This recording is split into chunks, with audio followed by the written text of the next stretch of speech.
సమాజంలో రోజు రోజుకి మానవతా విలువలు దిగజారిపోతున్నాయి. తన కడుపున పుట్టిన పిల్లలపై తల్లిదండ్రులు పైశాచిక దాడులు సమాజాన్ని నివ్వెరపోయేలా చేస్తున్నాయి. ప్రతినిత్యం ఏదో ఒక చోట భయంకరమైన సంఘటనలు చోటు చేసుకుంటున్నాయి. ఇదే తరహాలో విశాఖ పెందుర్తి మండలం 96వ వార్డు సింహాద్రి నగర్ కు చెందిన 13 సంవత్సరాల మైనర్ బాలికపై తన తల్లి కసాయితనాన్ని చాటుకుంది.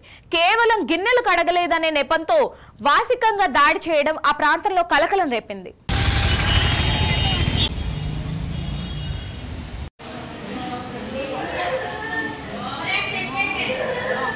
పంచేయలేదని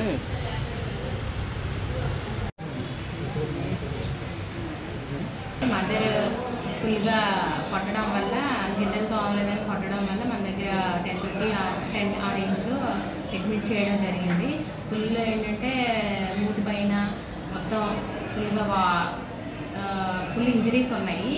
మన వరకు ఏంటంటే ట్రీట్మెంట్ ఎక్స్రేస్ ఇవ్వడం, ఎక్సర్సైజ్ అన్నీ మన వరకు ట్రీట్మెంట్ జరుగుతుంది. ఇక్కడ పేషెంట్ ఏంటంటే ఫుల్ అబ్జర్వేషన్లో ఉంచాము.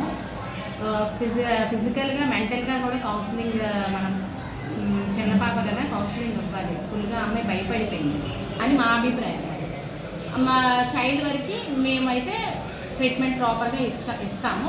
బట్ ఫర్దర్గా ఫ్యామిలీ వాళ్ళ రిలేటివ్స్ ఆ అమ్మాయికి చాలా చక్కగా జాగ్రత్తగా చూసుకోవాల్సి వస్తుంది. కౌన్సిలింగ్ కూడా ఇవ్వాల్సి వస్తుంది. పాప కొంచెం భయానంతో ఉంది పాప.